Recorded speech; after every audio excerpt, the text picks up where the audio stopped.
I found my friend on the dark web, posted by you Darwin is real. Hey Reddit, I've been lurking here for a while, but I've never posted anything this serious before. I also hope that I'm posting this rightfully on Let's Not Meet. I think this story fills the criteria. Anyways, what I'm about to share with you happened years ago, but it still haunts me every day. I've changed all the names for privacy safety reasons, but if anyone's been through something similar, I'd love to hear your thoughts. Back when I was 14, it was May, summer briefly started. Everyone is filled with joy, but one day it all changed. My small town was rocked by the disappearance of a boy we all knew as Little John. His parents were friends with mine, and John was just 7 years old. He went missing one day, and our town, being as small as it was thrown into a frenzy trying to find him. Search parties scoured every inch of the place, but there was no sign of him. His parents were devastated, and honestly seeing them like that was really heart-wrenching. Now, my best friend Ethan and I were typical teenagers, fascinated by the mysterious and the forbidden. As I said earlier, it was May. We didn't care about school because it was close to summer break. One night, about 3 to 4 days after John's disappearance, we decided to explore the dark web. It wasn't about finding John, we were just curious and stupid. We had heard about all the creepy stuff you could find there and wanted to see for ourselves. We downloaded a free VPN and loaded Tor browser. We knew a guy who was relatively experienced on the dark web, let's just call him Zane. Zane gave us a list of onion links that contained a bunch of different kinds of websites. At least 100. We went through each of them, some of them were down. We went across different types of market sites, forums, and pornography, until we stumbled upon a site called The Black Room. It had this ominous banner that read "Enter for free." We hesitated, feeling this deep, instinctive dread, but curiosity got the better of us. We clicked the sign. The page loaded a live stream of a boy tied to a chair in what looked like a disgusting, blood-stained room. We were shocked. The boy was dressed in dirty white clothes and had a sack over his head. He was unconscious. The whole scene was horrifyingly surreal. We just sat there, paralyzed by what we were seeing. After a few minutes, the boy started to move and then scream. That's when 2 men entered the room with metal tools. They removed the bag from the boy's head. Ethan and I instantly recognized him. It was Little John. He looked horrible, bruises and cuts all over his tiny body. Then the men started torturing him. We couldn't move. I think I threw up at one point. Ethan had enough and plugged my computer right out of the wall. Neither of us slept that night. We couldn't believe what we saw. I remember Eth crying that night. What were the chances of us stumbling upon Little John? It truly felt like it was destined, if that's normal to say. The next morning we went to the police. They took our computers and investigated but couldn't trace anything. The site was down. The police didn't inform John's parents about our experience. I'll always question this. I can't remember if they truly believed our sayings. They probably dropped the case due to lack of evidence. The following night, despite my fear, I felt this need to see if the site would be back up. I started a VPN, opened Tor, and visited the Black Room again. It was offline with a message saying next attraction on the weekend.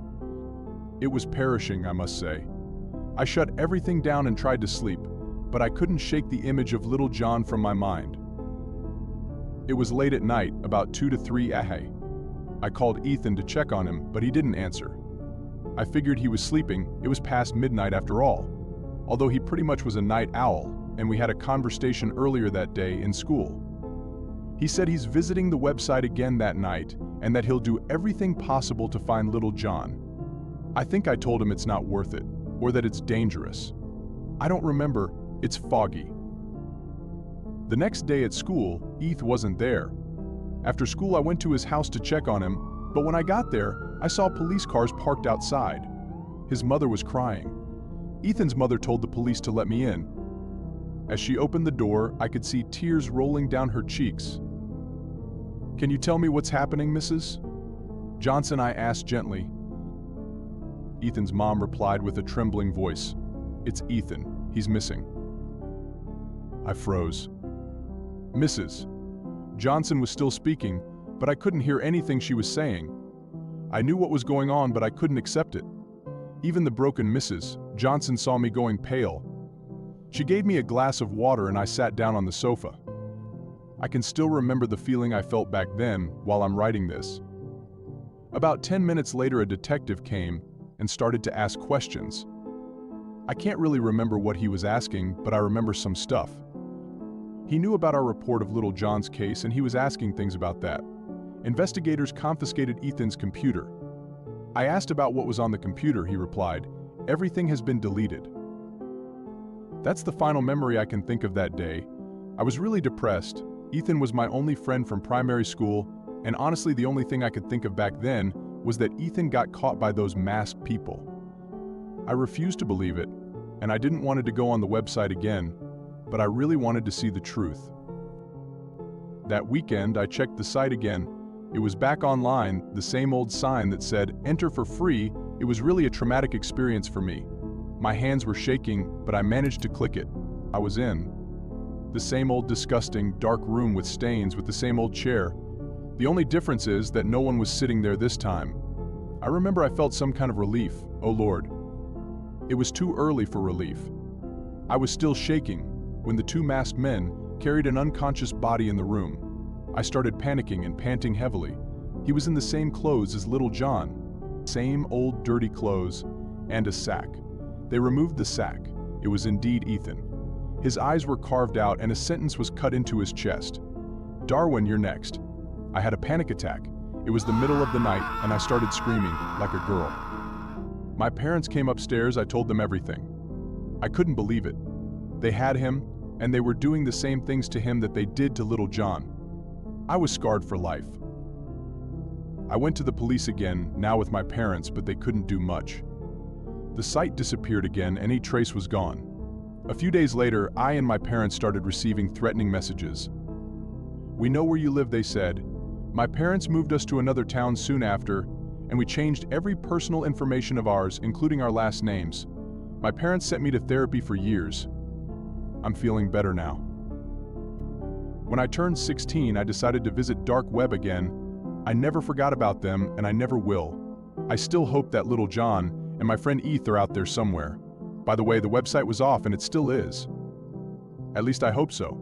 I never checked on it, and I'm not planning to. Years have passed, and I've never seen Ethan or John again. Not a day goes by that I don't think about them. I still get nightmares, and those images are burned into my memory. I guess I'm posting this because I can't keep it inside anymore. If anyone out there is thinking about exploring the dark web, please don't. You don't know what's out there, and you might find something you can never unsee. Remember, curiosity may lead us down paths we can never return from. Stay safe, Reddit.